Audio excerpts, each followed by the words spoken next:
সক্রিয় রাজনীতির সঙ্গে দৈনন্দিন যোগাযোগ থেমে গিয়েছিল বছর 20 আগেই।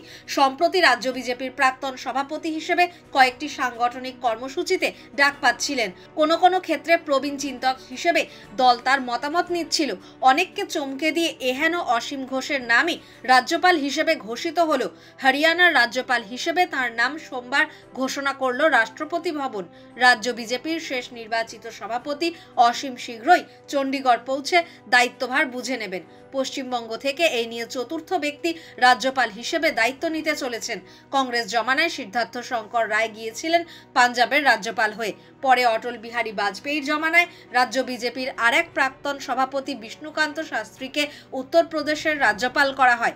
নরেন্দ্র মোদীর আমলে প্রথমে ত্রিপুরা এবং পরে মেঘালয়ের রাজ্যপাল করা হয়েছিল তথাগত রায়কে।